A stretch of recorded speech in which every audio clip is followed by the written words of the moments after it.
Hello mga Inday, magandang gabi po sa inyong lahat mga Inday. Hindi na ako paligoy-ligoy pa, may sasabihin ako sa inyo mga Inday na nag-alala ako sobra kay Dudong mga Day. Hindi ko na alam mga Inday kasi si Dudong matigas talaga yung ulo ni Dudong ba, ni Eric matigas mga Inday. Ngayong araw galing kami sa SMC side kasi yung mall na yan is naging playground na yan sa amin mga Inday. Naglaro kami ng bowling, naglaro kami ng table tennis, naglaro kami ng billiard. Mga 3 hours yung laro namin billiard mga Inday, palagi lang nakatayo. Tapos 3 games yung ano namin, yung bowling. So si Dudong mga Inday, pag maglaro na yan ng bowling, hala sige, walang stop ba, walang pahinga, hala tuloy-tuloy mga Inday. Tapos grabe pang laro namin ng table tennis. Okay pa si Dudong mga Inday, okay pa talaga.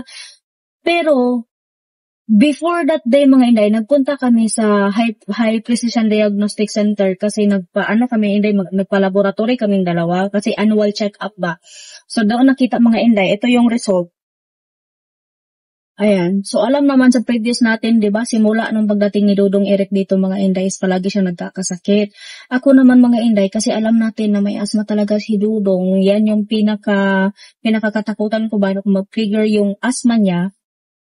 Baka hindi ko lang ako mga Inday, concern talaga ako mga Inday ba kasi tagas ng ulo, hindi mo padala ng doktor. So mga Inday, pagdating namin kaninang umaga sa bahay, ako man nag-drive kanina mga Inday. While nag-drive ako, na feel ko na or na sense ko na yung hininga ni Dudong mga Inday is sobrang lalim, like parang may ganyan akong liit na narinig ba. Sabi ko, hala, ito na naman to. Pero sa mga Inday, may inhaler yan. Pero hindi siya gusto na palaging mag-use ng inhaler niya kasi para sa kanya mga Inday, wala na siyang asthma, na-fight na yung asthma mga Inday, wala na daw siya.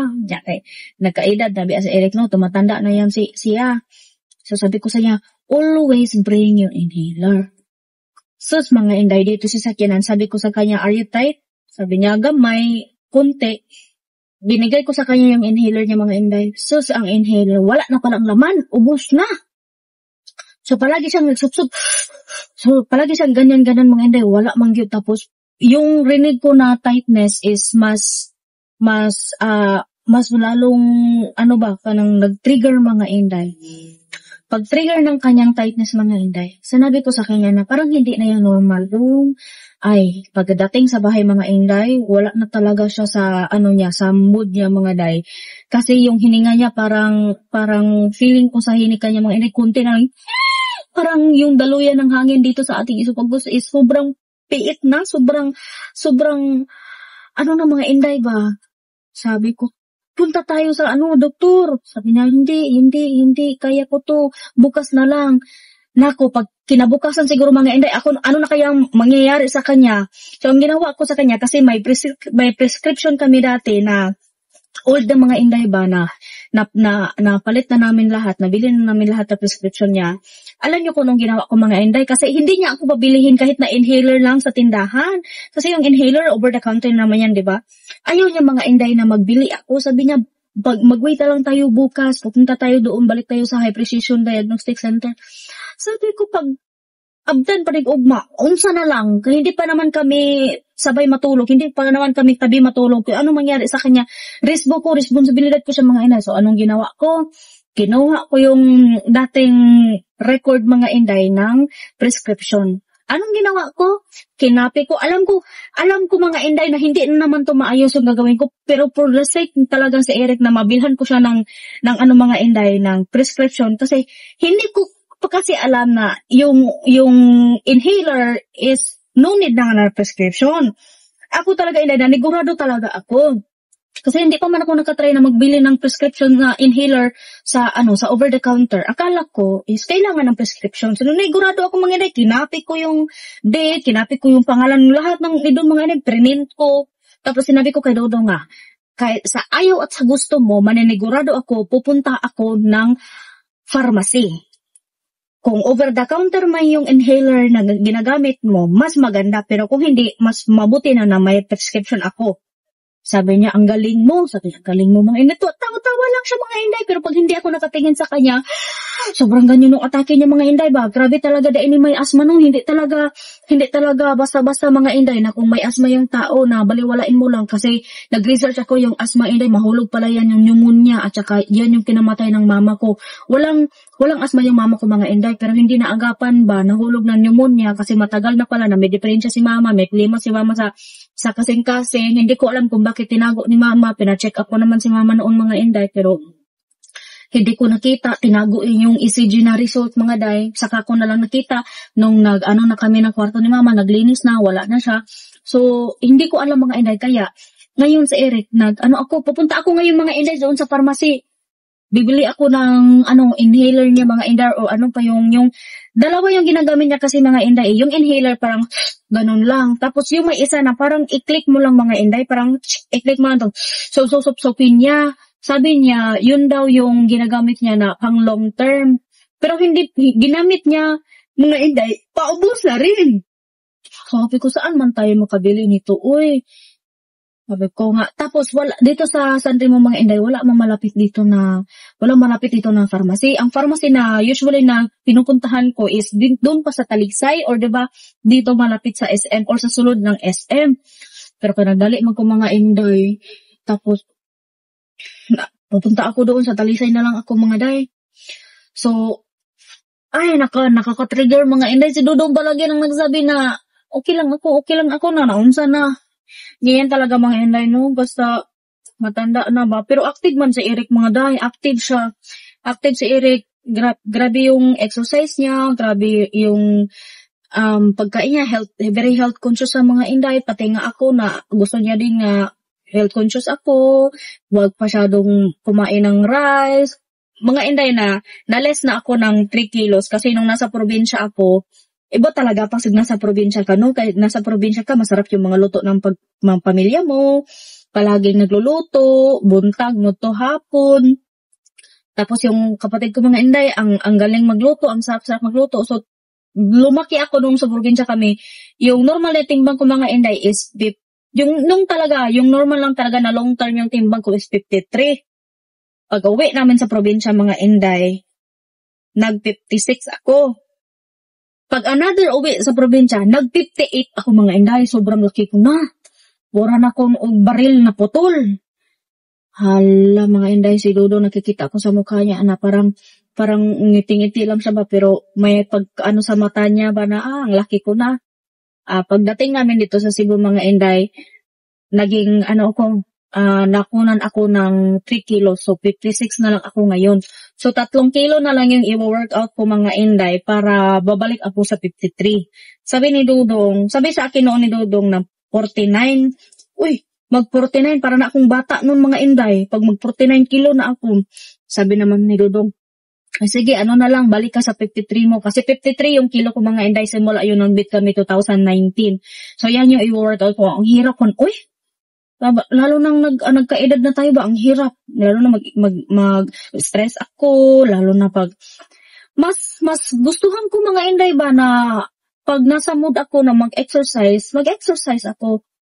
Tapos mas gusto ko na ako lang mga inday, wala siya. Kasi kung mag-exercise manggod may nasabay kami dalawa, parang ma-pressure manggod ko mga inday kasi kine-correction na niya yung mga exercise ko. Alam ko na matagal na siya sa fitness mga inday, pero kung ano man yung gusto ko, yun lang sana mga inday. Yung gusto ko bakit iba man siya mag-correction good sa ako, kay feeling man good na ako talagang totally mali yung ginagawa ko mga inday. Ang sa akin lang ba makaano ako kanang hindi lang magpundo yung katawan ko mga inday, at least may ako ay nako. Kung saan na lang naabot yung salita ko mga inday, kung sa inyo, kung ano nang nasa isip ko. Pero,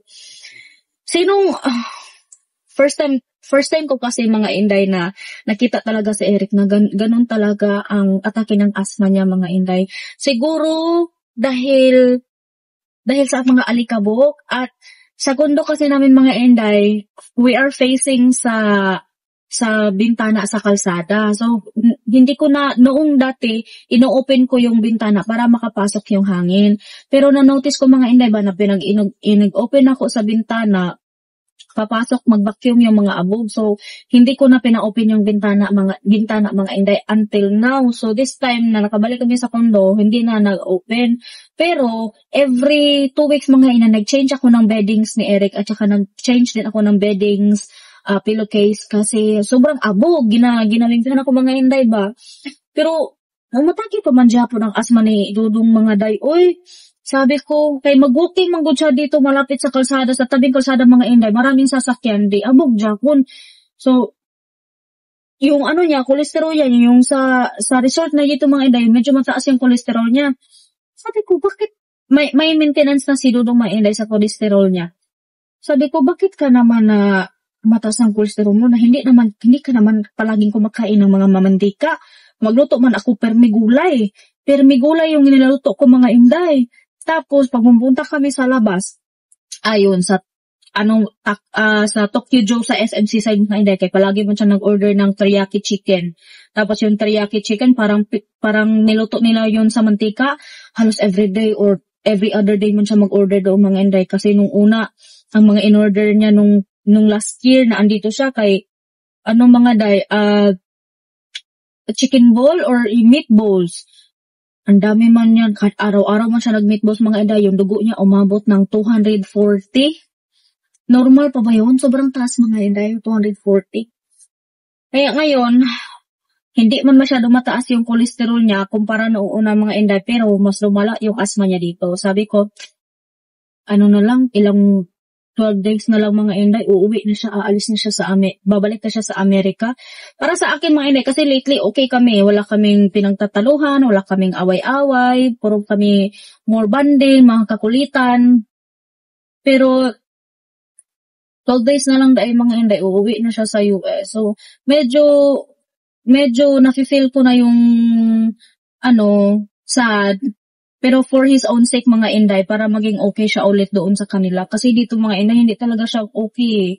Hindi talaga siya okay mga inday. Ako talaga yung na-perwisyo ba? Ako talaga yung nabalaka. I'm very concerned sa health niya dito mga inday. Although, kinakaya niya na mag-adapt dito. Pero, ang katawan niya mga inday, hindi talaga makayanan. So, hopefully, yung visa na sinasabi niyo mga inday, ayaw ko mag-push yung sarili ko talaga na magkuha tayo ng visa kasi mag-usap na kami mga inday na dalhin lang niya ako sa Amerika pero ayaw kong i-push yung sarili ko na tara talaga gusto ko makaadto ng Amerika, ayaw ko mga inday kasi kung mag-process man siya o may visa ba, hindi mas better pero kung wala, okay lang din, mas masaya ako dito mga inday kahit nasaan man ako dito sa Pilipinas, masaya lang man din ako. Pero if ever, maka-experience ako ng Amerika, mas mabuti din. Pero hindi ko na-i-push yung sarili ko mga inday. Siya na lang yung bahala kung magasto siya. Siya yung magasto ng pera dyan mga inday. So, siya nang bahala dyan. Iniwan ko muna si Dudong mga inday. Pinakain ko siya ng konti. Nilugawan ko siya yung soup. Pina-steam ko siya ng ginger mga inday at saka lemon. Tapos saka ko siya iniwan, saka ako umalis mga inday na medyo okay na siya. Pero hindi talaga siya totally okay. Sabi ko, mag-wait ka dito dong kasi bibili ako ng inhaler para sa'yo. Para makatulog ka kasi kahit na nakahiga siya mga inday, yung ginhawa niya, yung breathing niya, parang gano'n. Mabala ka man dyan ni mo dong, oy, ano man ni, oy. Mga inday, may katanungan lang po ako sa inyo. Yung asthma ba is makakahawa ng iba? Or safety lang? I don't know, kasi nag-research ako mga inday, may nabasa ako na makahawa, may nabasa din akong hindi. So, sa inyo ba? Sino bang may alam sa inyo mga inday kung okay lang ba? Ewan ko, kasi hindi naman kami nag-engage ng mga ana-ana eh. Hindi naman kami nag-engage ng alam niyo na. So, tanong ko lang mga inday kung makakahawa ba yan. At saka sa mga utensils or sa mga gamit namin. Hindi naman ibig sabihin no, na nanidiri ako sa kanya, no? Hindi mga inday, pero I just want to know na precaution ba para sinabi ko yan kay Dudong na ano ba yan, sa side ba yan sa family nyo, ang sakit mo? Or nakuha mo lang yan hanggang tumatanda ka? Sabi niya, since 5 years old pala siya mga Inday, may asthma na siya. So, yung papa niya, yung kapatid ng papa niya is may asthma. So, parang hereditary talaga mga Inday na may asthma talaga sila. Yung nakuha niya mga Inday. Sabi ko, yung kapatid mo may asthma. Sabi niya, wala, ako lang. Na. Andito yung printed ko na, ano mga Inday, andito yung printed ko na mga na prescription para panigurado nga if kung pagdating ko mamaya doon sa ano mga Inday, doon sa pharmacy, mag-ask muna ako kung kailangan ba ng prescription yung inhaler. Kung hindi ko na ipakita yung prescription na ginagawa-gawa ko lang mga Inday. Ay nako, tabang. Masakit yung likod ko, oy. Hindi, gusto kong hilot-hilotin si Dodong mga Inday, pero hindi man siya yan gusto magpahilot. Kaya kunting ganyan ko lang, kunting kamay ko lang, magano na yung mukha niya. Magano na yung mukha niya mga Inday. Ako naman, kay mahilig ako magpahilot mga Inday. Hinihilot niya ako, nilagyan niya ako ng ointment ba. Pero yung hilot niya, ganun lang mga Inday. Virgin yung hilot niya ba. Sabi ko, ay haplasin na lang, lagyan mo na lang ng liniment dong, ako na lang mag-ana-ana dong. Yung likod ko mga Inday, masakit yung likod ko, ngul-ngul. Pero, aalis na ako mga Inday kasi wala na masyadong traffic dito eh. Yan lang yung traffic dito mga Inday, may traffic. So, paalis na yung paalis na mga Inday yung mga, nag-move na yung mga sasakyan ba. Paalis na din ako mga Day. So, babalik na muna ako sabihan nyo lang ako mga Inday kung ano man yung mako-comment nyo, kung ano man pwedeng masuggest sa kalagayan ni Eric mga Inday, at baka makahanap kayo na, or makahanap ako ng magandang gawin dyan sa comment section yung mga Inday, at magagawa ko at ma-apply ko sa kanya. Maraming salamat mga Inday, ingat kayo and God bless.